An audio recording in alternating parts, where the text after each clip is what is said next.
మన ప్రభువైన యేసుక్రీస్తు నామములో మీకందరికీ మరొకసారి వందనాలు సమర్పిస్తున్నాను. ఈరోజు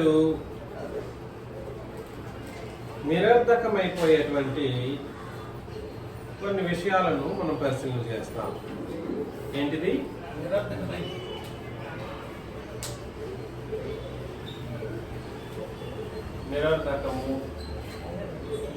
నిరర్ధకములైనవి ఏవి? మరలా చెబుతున్నాను, ఏదైనా మన జీవితంలో ఏది పాటించాలి అని ఒక ఆజ్ఞగా స్వీకరించాలి అనుకుంటే దాని యొక్క రూల్స్ అన్ని ఎక్కడి నుండి చూసుకోవాలి? క్రొత్త నిబంధనలో చూసుకోవాలి. రూల్ నెంబర్ 1 ఎక్కడ చూసుకోవాలి? ఏదైనా పాటించడానికి దేవుని యొక్క వాక్యాన్ని నేర్చుకుంటున్నాము అని అంటే అది ఎక్కడి నుండి మాత్రమే చూసుకోవాలి? క్రొత్త నిబంధనలో చూసుకోవాలి. Rule number 1. అందులోనూ ఇది తరగతి కాదు, ఇది ఆరాధన. ఆరాధన ఏ నిబంధన ప్రకారం చేయాలి? క్రొత్త నిబంధన ప్రకారం చేయాలి. చదవండి అపోస్తల కార్యములు 18వ అధ్యాయం 12-13 వచనాలు. అపోస్తల కార్యములు 18వ అధ్యాయం 12-13 వచనాలు.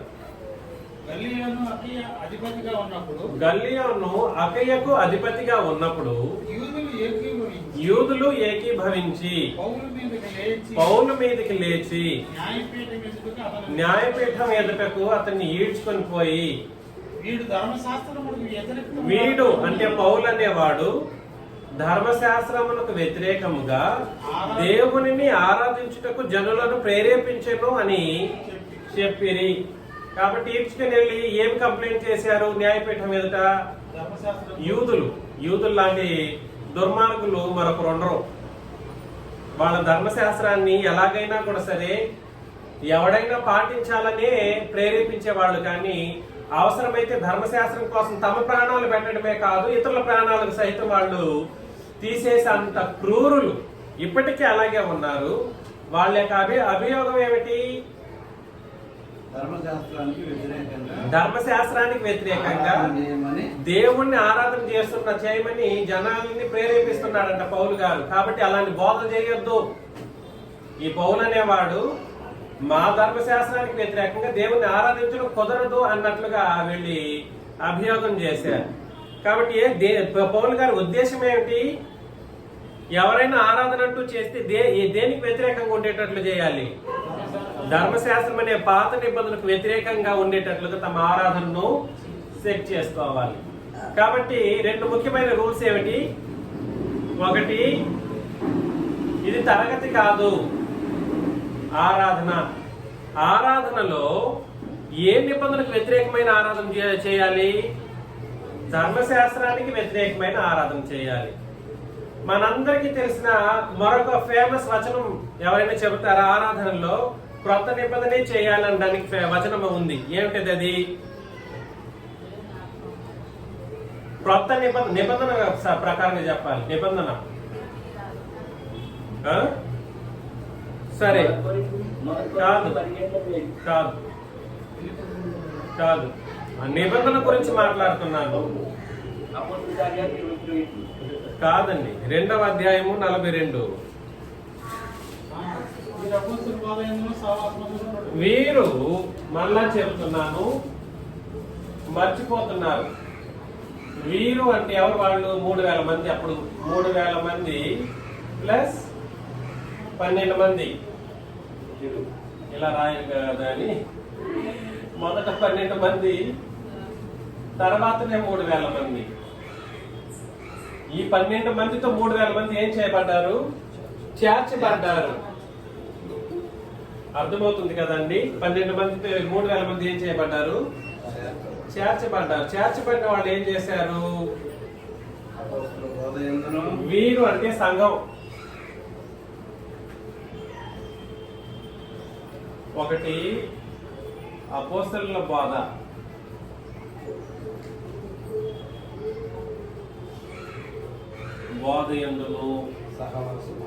2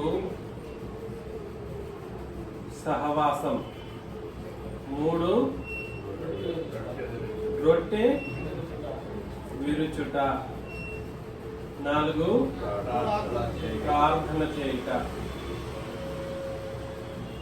సహవాసం అంటే కూడుకొనుటండి. ఏమిటి సహవాసం అంటే? కూడుకొనుట. దేన్ని బట్టి కూడుకొనుట? అపోస్తలుల బోధన బట్టి కూడుకోవాలి. గుర్తుపెట్టుకోండి, అపోస్తలుల బోధన బట్టి కూడుకోవాలి. కూడుకున్నప్పుడు ఏం చేయాలి చెప్తారా? కూడుకున్నప్పుడు ఏం చేస్తారు? ఏంటండి కూడుకున్నప్పుడు ఏమి కూడా చేస్తారు? ఇప్పుడు ఏం చేశారు? ఇంత ఖర్చు ప్రార్థన ఉంది, ఇక్కడ చెప్పేశాడు. అది ఎలాగా? కీర్తనలు. కరెక్ట్. కొరింథీయులకు రాసిన మొదటి పత్రికలో 11వ అధ్యాయం 33. కొరింథీయులకు రాసిన మొదటి పత్రిక 11:33.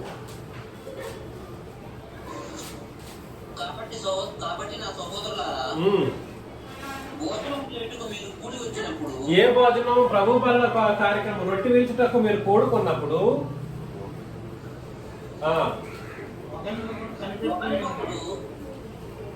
14:32. క్షమించండి, 14 అపోస్తలుల కార్యములు 14వ అధ్యాయం 32. కొరింథీయులకు రాసిన పత్రిక అండి, క్షమించండి, 14:26. 14:26.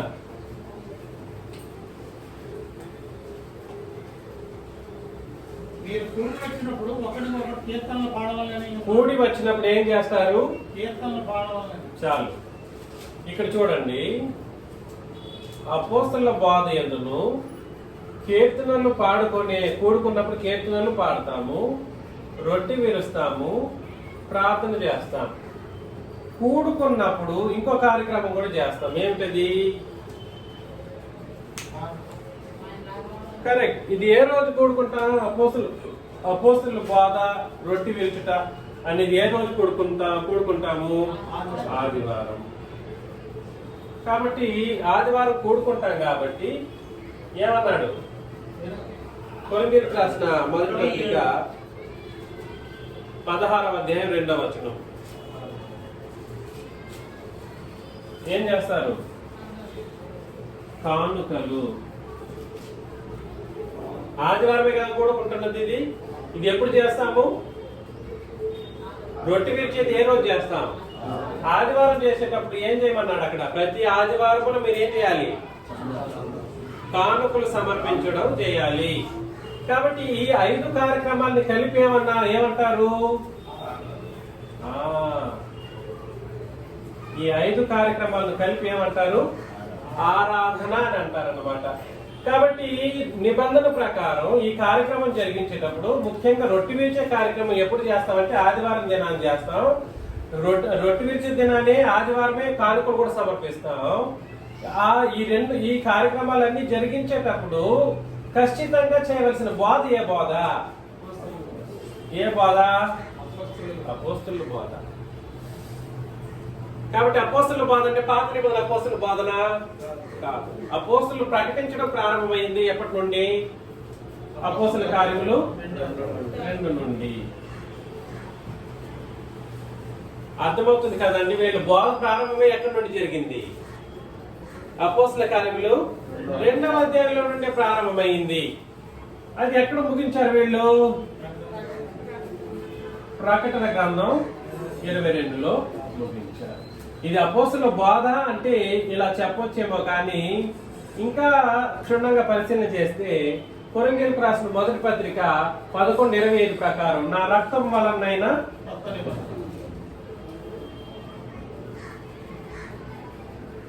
ఏ నిబంధన? ఎప్పుడైతే క్రీస్తు శిలువలో తన రక్తాన్ని కార్చారో అప్పటి నుండి అప్పుడు సరే ఏ నిబంధనగా మనం గుర్తించాల్సిన పరిస్థితి ఉంది? క్రొత్త నిబంధనగా. దాన్ని బోధించడం ప్రారంభమైంది మాత్రం ఎక్కడి నుండి? కాబట్టి రొట్టె విరిచే రోజు మనం వినవలసిన బోధ అపోస్తలుల బోధ అంటే ఎక్కడి నుండి ఎక్కడి వరకు మాత్రమే దేవుడి యొక్క సత్యాన్ని మనం గుర్తించాలి, పాటించాలి, దాని ప్రకారమే జీవించాలి. అపోస్తల కార్యములు 2 నుండి లేదా శిలువ మరణం నుండి ప్రకటన గ్రంథం 22వ అధ్యాయం వరకు ఉన్నటువంటి సంగతులను బట్టి మాత్రమే ఎవరైనా కొనసారి ఏం చేయాలి? ఆరాధన అనేది చేయాలి. అర్థమవుతుంది కదా రూలు? కాబట్టి నిరర్ధకములైనవి ఏవి అని ఆ సబ్జెక్ట్ ని మనం డీల్ చేస్తూ ఉన్నప్పుడు ఎక్కడి నుండి ఎక్కడి వరకు ఆరాధన, ఇది ఆరాధన కాబట్టి ఎక్కడి నుండి ఎక్కడి వరకు లేఖన భాగాలు మాత్రం మనం పరిశీలన చేసుకొని దాన్ని మనం పాటించడానికి ప్రయత్నం చేయాలి. అపోస్తల కార్యములు 2 నుండి ప్రకటన గ్రంథం 22 వరకు ఉన్న సంగతులను బట్టి మాత్రమే మనం ఏం చేయాలంటే లేఖన భాగాలను నిరర్ధకములైనవి ఏవేవో మనం చూసుకొని ఆరాధనలో కార్యక్రమం చేయాలన్నమాట. ఈ రూల్ తమ్ రూల్, ఇది ఏనాడు మర్చిపోకూడనటువంటి ఒక రూల్, ఖచ్చితంగా పాటించవలసినటువంటి ఒక ముఖ్యమైనటువంటి రూల్. కాబట్టి గుర్తు పెట్టుకోవాల్సిన అవసరం ఎంతైనా ఉంది. సో సబ్జెక్ట్ లోకి మనం వెళ్ళిపోతే ఇది ఒక రిఫ్రెష్మెంట్ కోసమే చెప్పాను, మర్చిపోకుండా.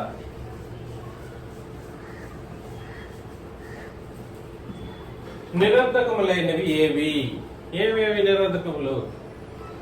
నంబర్ 1 డైరెక్ట్ గా చెప్పవచ్చు. ఏంటిది?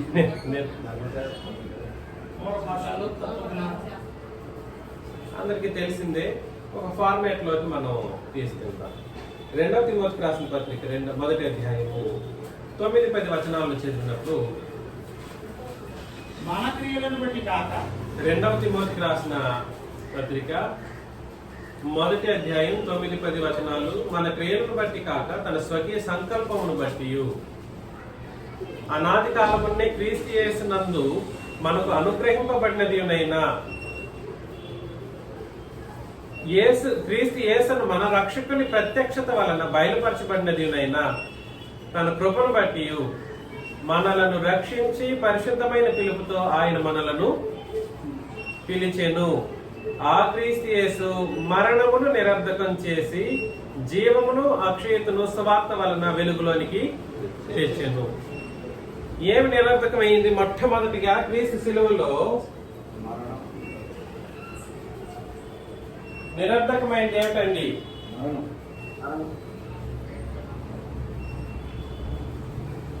ఏం నిరర్ధకమైంది? మరణం నిరర్ధకమైంది. ఏ మరణం ఇది?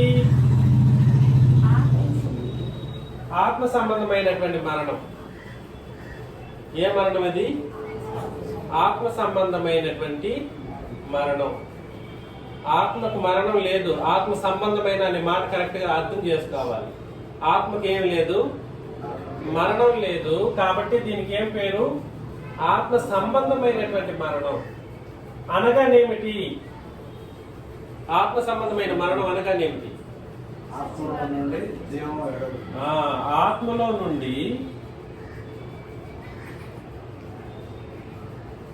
జీవమును వేరుపరచడం. ఆత్మలో నుండి జీవాన్ని వేరుపరచడం అంటే ఎలాగో? మనం ఏనాడైతే పాపం చేస్తామో పాపం వల్ల మనకు వచ్చే జీతం ఏమిటి? మరణం.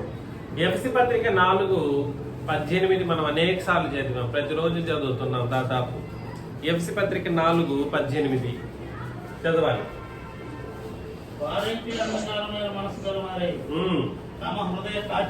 హృదయ కాఠిన్యము వలన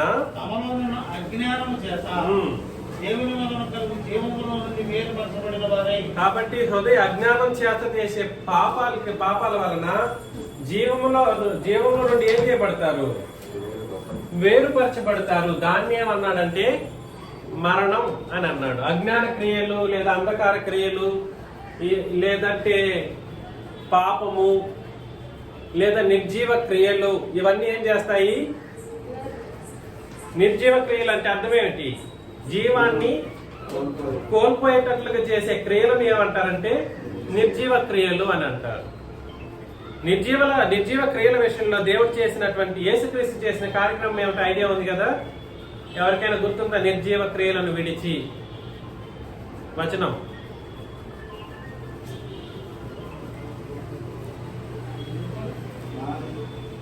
అక్కడ ఫోన్ వస్తే ఇక్కడ ప్రాబ్లం వస్తుంది.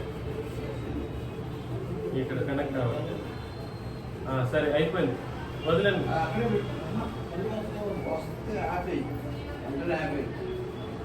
ఇక్కడ డిస్టర్బెన్స్ అవుతుంది, వేరే ఫోన్ మార్చావా? సరే ఉండండి చూద్దాం. కాబట్టి ఈ ఆత్మ సంబంధమైనటువంటి మరణం ఏదైతే ఉందో, ఈ ఆత్మ సంబంధమైన మరణం క్రీస్తు యొక్క శిలువ వలన ఏం జరిగింది? నిరర్ధకమైంది, అంటే అర్ధరహితమైనదిగా మారిపోయింది. ఒక విషయం గుర్తుపెట్టుకోండి, మరణించిన ఇప్పుడు క్రీస్తు శిలువకు ముందు ఎంతమంది అయితే భూమి మీద బ్రతికారో, అది ధర్మశాస్త్ర కాలంలో బ్రతికిన వాళ్ళు కావచ్చు, పితరుల యుగంలో బ్రతికిన వాళ్ళు కావచ్చు, ధర్మశాస్త్ర కాలంలోనే అన్ని జనులుగా బ్రతికినటువంటి ప్రజలు కావచ్చు, వీళ్ళందరూ పాపం వల్ల ఏం చేశారు? మరణించారు. సర్వసాధారణంగా పాపం వల్ల మరణించినటువంటి పరిస్థితుల్లో ఉన్నప్పుడు వాళ్ళని ఏముండదు? జీవం అనేది ఉండదు. ఈ జీవం ఉండకపోవడం కారణాన అప్పటి వరకు మరణించినటువంటి వాళ్ళకి బ్రతికే అవకాశమే లేని స్థితిలో వాళ్ళు ఉండిపోయారన్నమాట. అప్పటి వరకు అనేక సార్లు మనం ఆలోచన చేశాం కదా, అప్పటి వరకు ఎవరు కూడా సరే బ్రతకలేని స్థితిలో దిగజారిపోయారు. ఎంతకాలం? దాదాపు 5,000 సంవత్సరాల కాలం పాటుగా ఎంతమంది మనుషులు పుట్టారో వాళ్ళందరూ కూడా సరే ఏమయ్యారు? మరణించిన స్థితిలో. ధర్మశాస్త్రం జీవింపజేయగలిగిన మనుషుల్ని గలతీ పత్రిక 3వ అధ్యాయం 20వ వచనం 20 నుండి చదివితే, గలతీ పత్రిక 3వ అధ్యాయం 20 నుండి, మనలో కార్యసాధకమైన తన శక్తి చొప్పున 3:20 నుండి, అదేనా? గలతీ ధర్మశాస్త్రము దేవుని వాగ్దానాలు మధ్యవర్తి యొక్కనికి మధ్యవర్తి కాడు గాని దేవుడు ఒక్కడే. ధర్మశాస్త్రము దేవుని వాగ్దానములకు విరోధమైనదా?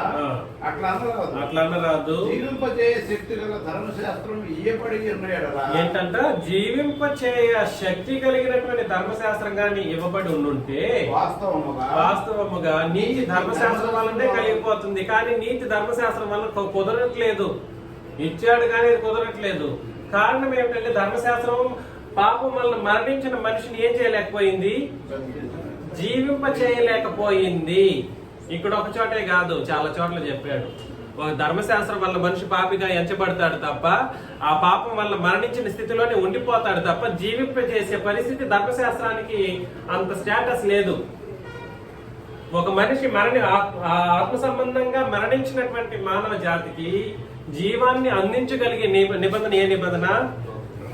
క్రొత్త నిబంధన. కాబట్టి ఏం చేశాడంటే, సువార్త వలన మానవ జాతికి ఏం జరిగింది? సువార్త అనగానేమిటి? క్రీస్తు మన పాపముల కొరకు మరణించారు, సమాధి చేయబడ్డారు, పునరుద్ధానం చెందాడని చెప్పి ఆ దాన్ని సువార్త అంటాడు. ఈ సువార్తలో ఏం జరుగుతుందనంటే, మరణించిన నీవు బ్రతకొచ్చు అనే ఒక అభయహస్తం. మరణించిన నీవు బ్రతకొచ్చు. నువ్వు మరణించినావు అనుకుంటున్నావా? లేదు, పర్లేదు. నువ్వు మరణిస్తావు గాని నీ పాపమునకు నీ క్రీస్తు, నీ ప్రభువు మరణించాడు, సమాధి చేయబడ్డాడు, పునరుత్థానుడు అయ్యాడు. కాబట్టి ఇక నీకు మరణం అనేది లెక్కలేదు, అది నిర్వీర్యం అయిపోయింది, నువ్వు బ్రతకొచ్చు అనే ఒక అద్భుతమైనటువంటి అభయహస్తాన్ని ఇచ్చింది ఏ నిబంధన?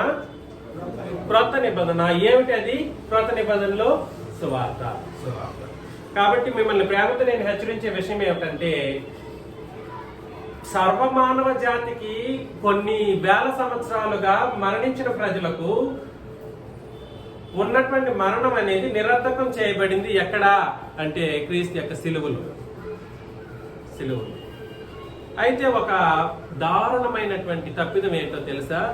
ఆ సిలువలో మరణించిన తర్వాత ఇప్పటికి ఎన్ని సంవత్సరాలు అయింది? 2000 సంవత్సరాలు అయిపోయింది. ధర్మశాస్త్రాన్ని కలిపి బోధిస్తే మనిషి బ్రతికే అవకాశాలు ఉన్నాయి. మరలా ఇక్కడ క్లియర్ గా చదివాం, ధర్మశాస్త్రం వలన ఏ మానవుడు ఏం చేయలేడు?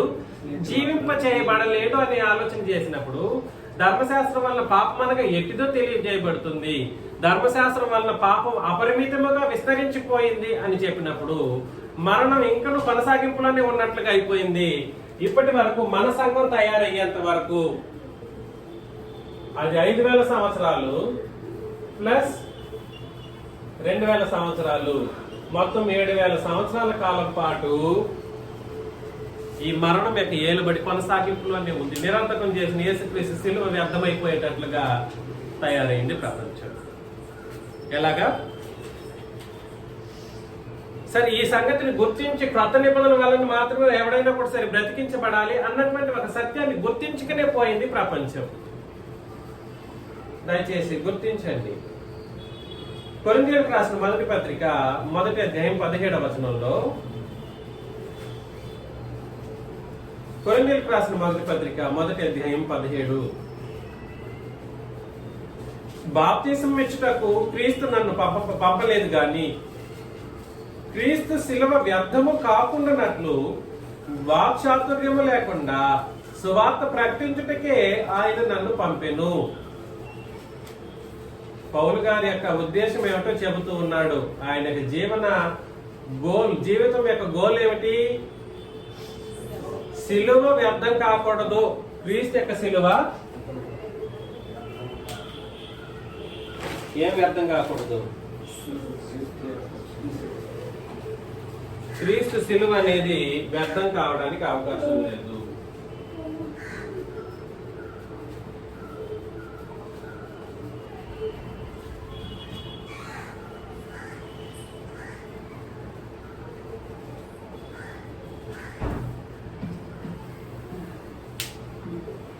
ఎప్పుడైతే స్వార్థ ప్రకటన చేయవలసిన బాధ్యత మానవ జాతికి యేసు ప్రభు చేత అపోస్తలుల ద్వారా సంఘానికి అందించబడిందో అప్పటి నుండి సిలువను ప్రకటించేటప్పుడు లేదా సువార్తను ప్రకటించేటప్పుడు పాత నిబంధన కలపకుండా సువార్త అనేది ప్రకటించాలి అన్నది రూల్. వాక్చాతుర్యాన్ని బట్టి పాత నిబంధనను కలిపారనుకోండి, ఏం వ్యర్థమవుతుంది? శిలువ వ్యర్థమైపోతుంది. ఎంత తప్పు తెలుసా అండి? పాత నిబంధన కలిపి బోధిస్తేనంట క్రీస్తు యొక్క మహాయాగం అన్నటువంటి శిలువ అనేది ఏమైపోతుంది? వ్యర్థమైపోవాల్సిన దాన్నేమో పట్టుకున్నారు, క్రీస్తు శిలువనేమో వ్యర్థం చేస్తా ఉన్నారు. ఎంతటి దౌర్భాగ్యపు స్థితి, ఎంతటి దౌర్భాగ్యపు స్థితి ఇది. నేను దయచేసి ఈ విషయాన్ని మీరు కొంచెం సీరియస్ గా తీసుకోవాలి, సీరియస్ గా ఆలోచన చేయాలి. క్రీస్తు యొక్క శిలువ వ్యర్థం కావడానికి అవకాశం ఉందా? చెప్పండి. గలతీ పత్రిక 2వ అధ్యాయంలో 18 నుండి 21 వచనాలను చదివినప్పుడు, గలతీ పత్రిక 2వ అధ్యాయం 18 నుండి 21 వచనాలు 2 సార్లు నేను చెప్తున్నప్పుడు ఆగండి, తర్వాత మాట్లాడండి, ఎందుకంటే అందరూ క్యాచ్ చేయలేరు. నేను పడగొట్టిన వాటిని మరలా కట్టిన ఎడలా నన్ను నేనే అపరాధిగా కనపరుచుకొందును. ఈ మాట ఏమైనా అర్థమైందా?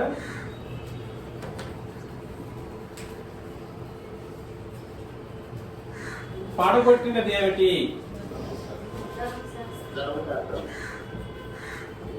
ఏమిటండి అది? కరెక్ట్. ఎక్కడ పడగొట్టాడు?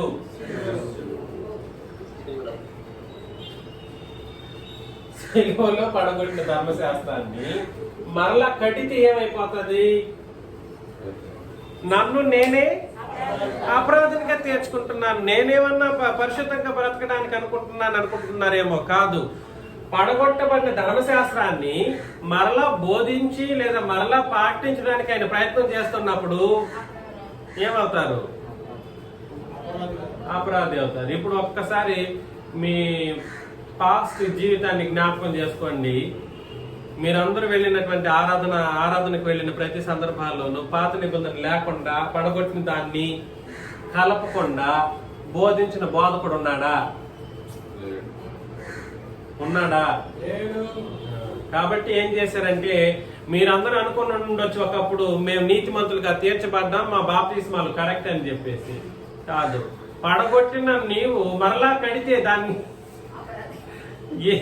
దేనికి మూలం? అది అపరాధానికి మూలం, పాపానికే మూలం. అది సాదాసీదా పాపం కాదు, మీ క్రీస్తును చంపినంత పాపం. ఏ పాపం అది? ఆనాడు సిలువ వేసి చంపారు కదా ఇశ్రాయేలీలు, వాళ్ళతో సమానులు. ఎందుకనంటే తన ప్రాణం పెట్టి ధర్మశాస్త్రాన్ని కొట్టేసినప్పుడు తిరిగి నువ్వు కడితే ఆయన్ని సిలువ వేసినట్టు. ఆయన్ని సిలువ వేశారు, నట్టు కాదు, ఆయన్నే సిలువ వేశారు. కంటిన్యూగా చదివితే, నేనైతే దేవుని విషయమై జీవించి నిమిత్తము ధర్మశాస్త్రం వలన ధర్మశాస్త్రం విషయమై చచ్చిన వాడనైతిని. నేను క్రీస్తుతో కూడా సిలువ వేయబడి ఉన్నాను. ఇక నువ్వు జీవించవాడును నేను కాను, క్రీస్తే నా యందు జీవించుచున్నాడు. నేను ఇప్పుడు శరీరమందు జీవించుచున్న జీవితము నన్ను ప్రేమించి నా కొరకు తను తాను అప్పగించుకున్న దేవుని కుమారుని యందు విశ్వాసం వలన మాత్రమే నేనేం చేస్తున్నాను? జీవించుచున్నాను. ఇది దేవుని కృప. నేను దేవుని కృపను నీతి ధర్మశాస్త్రం వలనదైతే ఆ పక్షమందు క్రీస్తు చనిపోయింది ఏమైపోతుంది? అబ్బా, పడగొట్టిన దాన్ని మరలా బోధిస్తే క్రీస్తు మరణం ఏమైపోతుందంట? ఎంతటి సీరియస్ ఇష్యూ తెలుసా అండి ఇది? క్రీస్తు శిలువ నిష్ప్రయోజనం అయిపోతుందంట. ఇంతకంటే పాపం ఏమైనా ఉంటుందా ప్రపంచంలో? క్రీస్తు శిలువాన్ని వ్యర్థమైనదిగా మార్చేటువంటి ఒక పాపం. ఇది తెలియకుండా చేస్తున్నారు. లేదా నేను వివరించినప్పుడు కూడా సరే గ్రహించలేని స్థితిలో ఉన్నారని అంటే దాని అర్థం ఏమిటి? వీళ్ళకి క్రీస్తుతో పని లేదు. వీళ్ళ అహం, వీళ్ళ యొక్క డబ్బు, వీళ్ళ యొక్క గొప్పతనాలు ఇవే తప్ప క్రీస్తు శిలువను నిష్ప్రయోజనం చేస్తున్నామన్నటువంటి సత్యాన్ని గుర్తించలేకుండానే పడగొట్టిన దాన్ని వాళ్ళు ఏం చేస్తున్నారు? మరలా ఎస్టాబ్లిష్ చేస్తూ బోధిస్తూ ఉన్నారు. దయచేసి గుర్తించండి, నిరర్ధకములైనవి ఏంటిది అని అంటే పడగొట్టింది నిరర్ధకమైనది. పడగొట్టింది ఏమిటి? చదువుతాం. హెబ్రీయులకు రాసిన పత్రికలో 11వ అధ్యాయం, హెబ్రీయులకు రాసిన పత్రిక 8వ అధ్యాయం లాస్ట్ 4 వచనాలు. ఆ దినములైన తరువాత 8వ అధ్యాయము లాస్ట్ 4 వచనాలు. ఆ దినములైన తర్వాత ఇశ్రాయేలు ఇంటి వారితో నేను చేయబో నిబంధన ఏదనగా, వారి మనస్సులో నా ధర్మ విధులను ఉంచెదను, వారి హృదయముల మీద వాటిని రాయుదును. అంటే క్రొత్త నిబంధనలు రాస్తాను. నేను వారికి దేవుడినై ఉండును. ఆయన ఏమై మాత్రమే ఉంటాడు క్రొత్త నిబంధనలో? దేవుడిగానే ఉంటాడు. నాకు ప్రజలై ఉండును. మనం ఎలా ఉంటాము? ఆయన ప్రజలుగా ఉంటాం. వారిలో ఎవడును ప్రభువును తెలుసుకొనుటని తన పట్టణస్థుడికైనను తన సహోదరునికైనను ఉపదేశం చేయడు. ప్రభు అనే మాటకు పాత నిబంధనలో వేరొక పదం ఉంటుంది, అది మీరు చదువుకోవచ్చు. మీరు మీ 31లో చెప్పేశారు. నిన్న కూడా అది ఆలోచన చేశాం. వారిలో చిన్నలు మొదలుకొని పెద్దల వరకు అందరూ నన్ను తెలుసుకొందరు. నేను వారి దోషముల విషయమై దయగలిగి వారి పాపములను ఇకను ఎన్నడూ జ్ఞాపకము చేసుకొనని ప్రభు సెలవిచ్చుచున్నాడు. అయితే దేవదానం గారు ఏం చెప్పారో తెలుసా? ఏం చెప్పారు? పాపం చేస్తే దేవుడు జ్ఞాపకంలో పెట్టుకొని ఎప్పుడు శిక్షించాలో అప్పుడు శిక్షిస్తాడని చెప్పి ఒక అబద్ధపు బోధను సృష్టించాడు. వచనాన్ని ఎక్కడ చూపించాడంటే పాత నిబంధనలో ఒక సన్నివేశాన్ని చూపించేసి. ఎంతటి అబద్ధం తెలుసా అది? ఎంతటి దైవ విరుద్ధమైనటువంటి బోధ తెలుసా? అలాంటి బోధల్ని అంగీకరించిన వాళ్ళు అసలు ఎందుకు బ్రతుకుతున్నారో నాకు అర్థం కావట్లేదు. దేవుని యొక్క వాక్యాన్ని తిరస్కరించి వారి యొక్క ఒకసారి ఆయన క్రొత్త నిబంధన ప్రకారం క్షమించేసిన తర్వాత ఏం చేయడంట? 12 చదవండి మరొకసారి. నేను వారి దోషముల విషయమై దయగలిగి వారి పాపములను ఎన్నడూ జ్ఞాపకము చేసి కొననని ప్రభువు సెలవిస్తున్నాడు. దానికి ఆపోజిట్ గా చెప్పాడు పాత నిబంధన వచనాలు చెప్పేసి. ఎందుకు మనుషుల్ని పాపం చేయకుండా భయపెట్టడం, ఇట్లా అట్లాంటి నిబంధనకు విరోధంగా మాట్లాడి భయపెట్టే బోధ అపవాది కంటే దారుణమైనటువంటి బోధ. నువ్వు పాపం చేయకుండా ఉండడం కొరకు చేసే ఈ అబద్ధపు బోధలు అపవాది ద్వారా పుట్టినవి. ఆయన ఏం పాపం చేయమని చెప్పలేదు కదా అని అనొచ్చేమో. ఇదే వాక్చాతుర్యంతో కూడిన బోధ. దేంతో కూడిన బోధ? వాక్చాతుర్యం. నీకు నిబంధన ఏం చెప్పింది? క్రొత్త నిబంధనలోకి వచ్చేసిన తర్వాత నీవు ఎంత పాపాలు చేసుండొచ్చు, ఆ పాపాలన్నిటినీ దేవుడు ఏం చేసేసాడు? దయగలిగి వారి పాపములను నీకు ఎన్నడూ నేను చేసుకోను. ఆయన క్షమించాడంటే క్షమించాను. ఆయన మనిషిలాగా కాదు, తిరిగి జ్ఞాపకంలోకి తెచ్చుకొని తిరిగి దానికి శిక్షణ వేయడానికి మనిషి కాడు ఆయన. ఆయన క్రొత్త నిబంధన అని చెప్పుడు చేత మొదటిది ఏం చేశాడు? పాతదిగా చేసి ఉన్నాడు. ఏది పాతకి ఒడిగిపోవునో అది అదృశ్యమగుటకు సిద్ధముగా ఉన్నది. పడగొట్టినది ఏమైపోయింది? పడగొట్టింది ఏ నిబంధన? పాత నిబంధన. ఇది ఏం చేయబడాలి? ఏమవ్వాలి?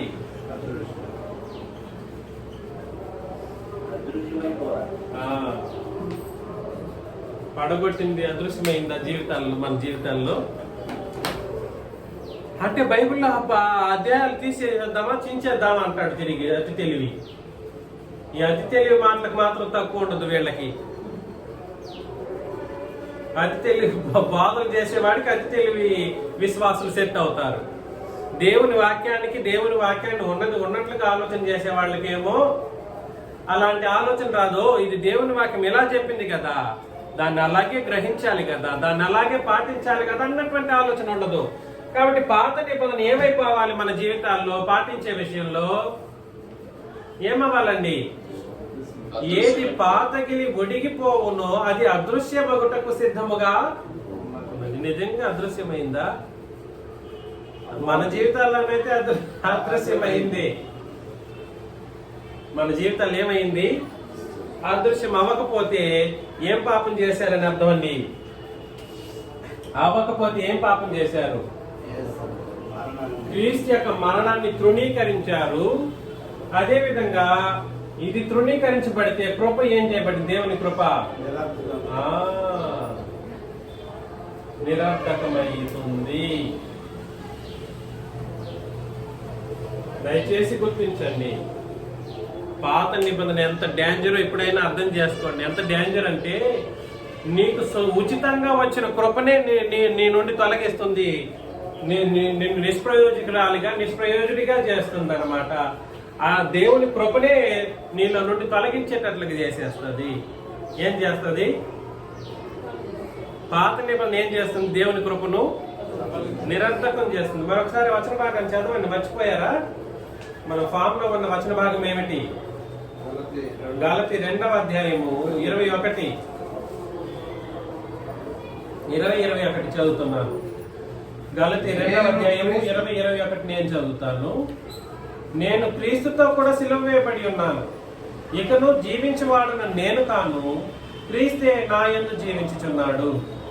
నేనిప్పుడు శరీరమందు జీవించుచున్న జీవితం నన్ను ప్రేమించి నా కొరకు తను తాను అప్పగించుకొనిన దేవుని కుమారుని అందలి విశ్వాసం వలన జీవించుచున్నాను. అప్పగించుకున్న దేవుని కుమారుడు, మునుపున్నటువంటి దేవుని కుమారుడు కాదు. నేను దేవుని కృపను నిరర్థకము చేయను. నీతి ధర్మశాస్త్రం వలన అయితే ఆ పక్షమందు క్రీస్తు చనిపోయింది ఏమైపోతుంది?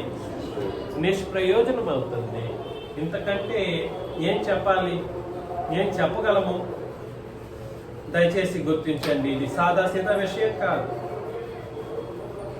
4వ ముఖ్యమైనటువంటి సంగతి, కొరింథీయులకు రాసిన మొదటి పత్రిక 2వ అధ్యాయం 5, 6, 7 వచనాలు 2వ అధ్యాయము 6, 7 వచనాలు చేసినప్పుడు, పరిపూర్ణులైన వారి మధ్య జ్ఞానం బోధించుచున్నాం. అది ఈ లోక జ్ఞానము కాదు, నిరర్ధకులైపోవచ్చున్న ఈ లోకాధికారుల జ్ఞానము కాదు గాని దేవుని జ్ఞానం మర్మమైనట్టుగా బోధించుచున్నాం. ఈ జ్ఞానం మరుగై ఉండెను. జగదుత్పత్తికి ముందుగానే దీనిని దేవుడు మన మహిమ నిమిత్తము నియమించెను అని అన్నాడు. కాబట్టి ఈ లోకాధికారుల జ్ఞానం ఎటువంటిది? లోక జ్ఞానం ఎటువంటిదండి?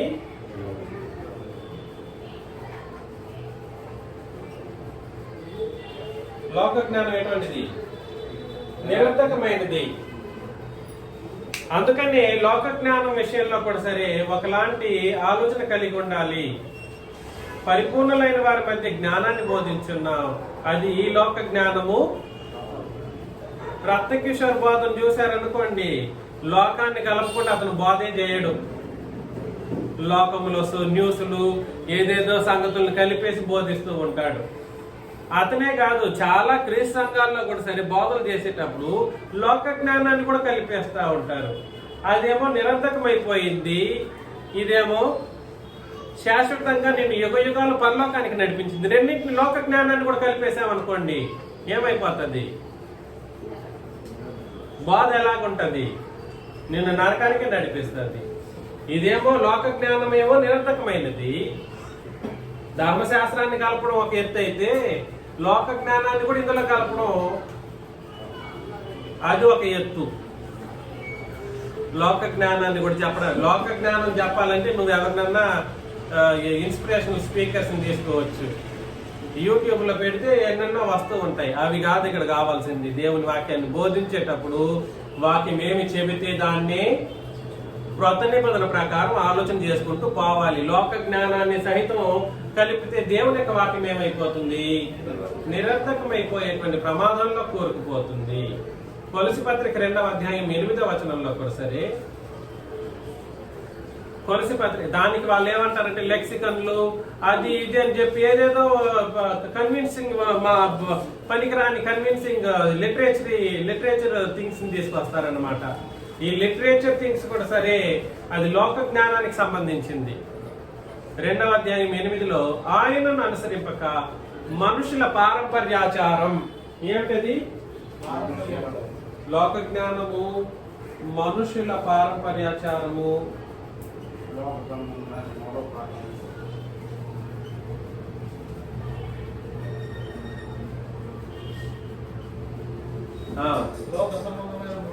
మూల పాఠాలు, లోక సంబంధమైన మూల పాఠాలు,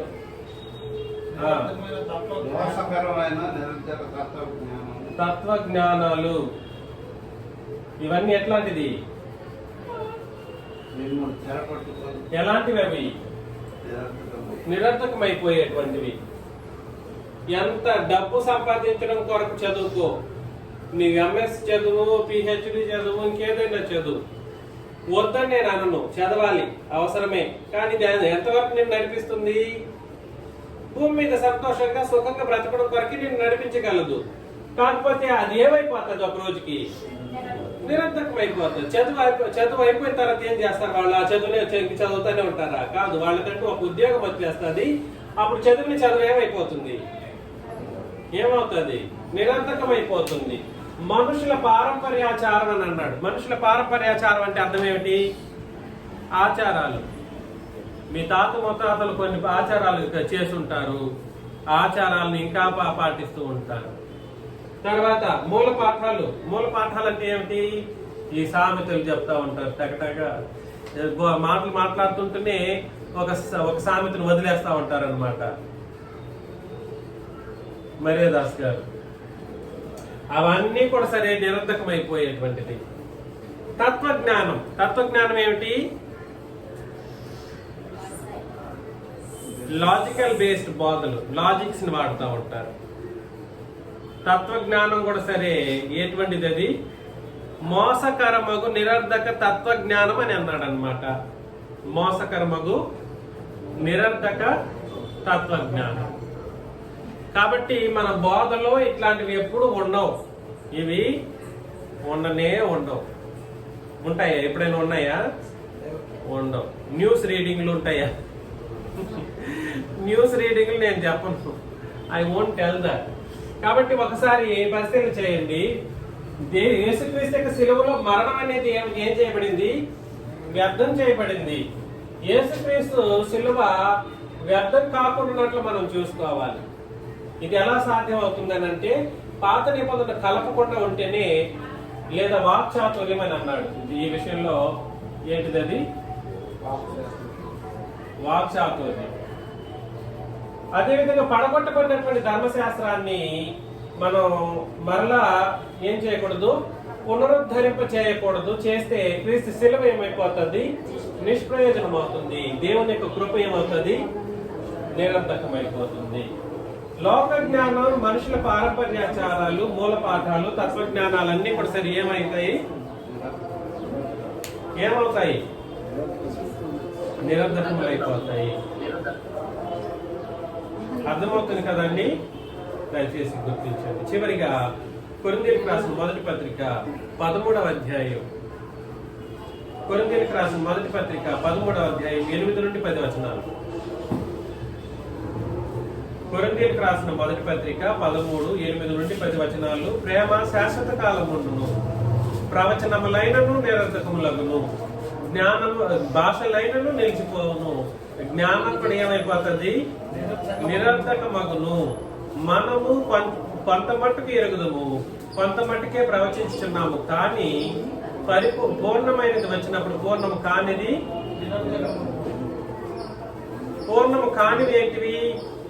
పూర్ణమైనది వచ్చినప్పుడు పూర్ణము కానిది నిరర్థకమగును అని అన్నాడు. పూర్ణమైనది ఏమిటి? కాదు, పరలోకం పూర్ణమైనది. అదే ఇక్కడ జరిగిన తప్పు. ఇంతవరకు మీరు అట్లాంటి బోధలు విన్నారు కాబట్టి తక్కువని కొత్త నిబంధన లేదా తక్కువని బైబిల్ మొత్తం అన్నట్లుగా అనుకుంటూ ఉంటారు. పరిపూర్ణమైనది వచ్చినప్పుడు పూర్ణము కానిది నిరర్థకమగును అని అన్నాడు అన్నమాట. దయచేసి గుర్తించండి. మనము కొంత మట్టుకు ఎరుగుదము, కొంత మట్టుకు ప్రవచించుచున్నాము, కానీ పూర్ణమైనది వచ్చినప్పుడు పూర్ణము కానిది నిరర్థకమగును. కంటిన్యూ చదవండి. నేను పిల్లవాడినై ఉన్నప్పుడు పిల్లవాని వలె మాట్లాడితిని, పిల్లవాని వలె తలంచితిని, పిల్లవాని వలె యోచించితిని. ఇప్పుడు పెద్దవాడినై పిల్లవాని శాసనం మానేసి. పెద్దవాడు అయ్యాడంటే పూర్ణమైన వాడిగా అయ్యాడని అర్థం. తర్వాత ఇప్పుడు అర్థంలో చూచినట్టు ఇప్పుడైనా చూసుకోండి. ఇప్పుడు అంటే ఎప్పుడు భూమి మీద జీవించినంత కాలం కూడా సరే మన జీవన విధానం పూర్ణమైనది అవుతుందా? కాదు.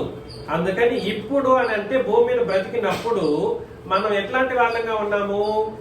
అర్థంలో చూచినట్టు సూచనగా చూచుచున్నాం. అప్పుడు ముఖాముఖిగా చూస్తున్నాం. అప్పుడంటే ఏమిటి అర్థం?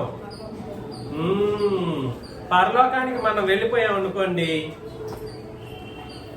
ముఖాముఖిగా దేవుణ్ణి ముఖాముఖిగా చూస్తాం, ప్రభువుని ముఖాముఖిగా చూస్తాం. పరలోకంలో మనం వెళ్ళిపోతే మనం కూడా సరే నిజమైన ఒరిజినాలిటీని చూసుకుంటాం. మీరు ఎలాంటి వాళ్ళు, మీ యొక్క నిజమైనటువంటి తత్వం ఏమిటో మనం చూడగలుగుతాం. అప్పుడు ముఖాముఖిగా చూద్దుము.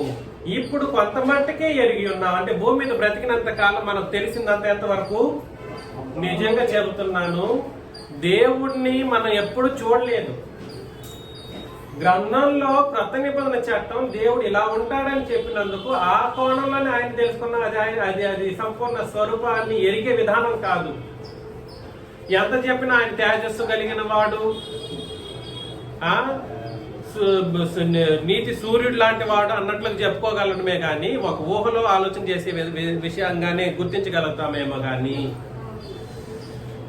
అప్పుడు చూసినప్పుడు దేవుడు ఎలాంటి వాడో కరెక్ట్ గా తెలిసిపోతుంది అన్నమాట. అర్థమవుతుందా? అందుకనే ఇప్పుడు కొంత మట్టుకే ఎరిగి ఉన్నాం. అప్పుడు నేను పూర్తిగా ఎరగబడిన ప్రకారం, అంటే అక్కడికి వెళ్ళిపోయిన తర్వాత ఇక్కడ క్రొత్త నిబంధనలో దేవుడు ఇలా ఉంటాడు లేదా మనం ఇలా ఉంటామనే ఒక ఎరగబడే ఒక కార్యక్రమాన్ని గ్రంథస్థం చేయబడి ఇచ్చినప్పుడు దాని ప్రకారం మనం ఏం చేస్తామంటే పూర్తిగా ఎప్పుడు ఎరుగుతాం. ఆ విషయం గురించి మాట్లాడుతున్నా. దాన్ని పూర్ణమైనది వచ్చినప్పుడు పూర్ణం కానిది నిరర్థకమగును అనే దాన్ని మనుషులు ఎలాగో వక్రీకరించారు. ఎలా వక్రీకరించారంటే ఏదేదో కలిపారు. కానీ అక్కడ అది కాదు అక్కడ చెబుతున్నది. నిరర్థకమైపోయేటువంటి ఒకటి ఏమిటంటే భూమి మీద ఏదైనా కూడా సరే ఒకనొక రోజుకి ఏమైపోతుంది అందుకే జ్ఞానమైనను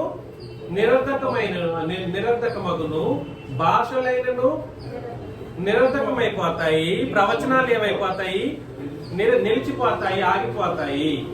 కాగా విశ్వాసము, ప్రేమ, నిరీక్షణ ఈ మూడును నిలిచును, వీటిలో శ్రేష్టమైనది. అందుకనే గట్టి గట్టిగా అరుచుకోవద్దు.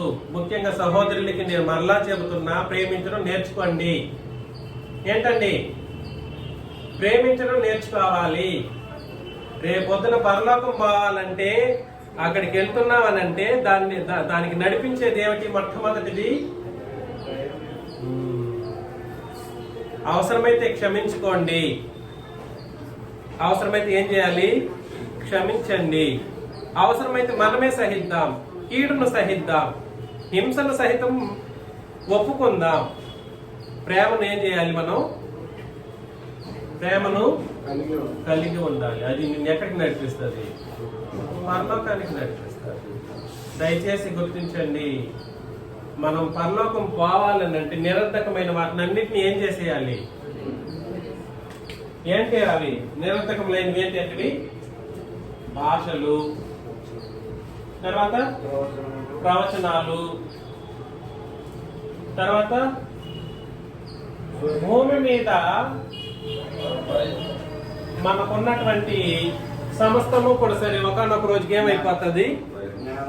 నిరర్థకమైపోతుంది. జ్ఞానము నిరర్థకమైపోతుంది. నిలిచేది ఏమిటి? విశ్వాసము, నిరీక్షణ, ప్రేమ. ఈ మూడు నిలుస్తాయి. అందులో నిన్ను అక్కడికి సంపూర్ణుడిగా నిలబెట్టి తీసుకెళ్ళగలిగేది ఏమిటి? ప్రేమ. కాబట్టి పూర్ణమైనది వచ్చినప్పుడు పూర్ణము కాని అన్ని ఏవైతే ఉన్నాయో అవన్నీ ఏమైపోతాయి?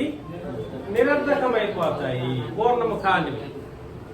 పూర్ణమైనది వచ్చినప్పుడు అని అంటే అర్థం ఏమిటంటే ఏమిటి? పూర్ణమైనది పరలోకము.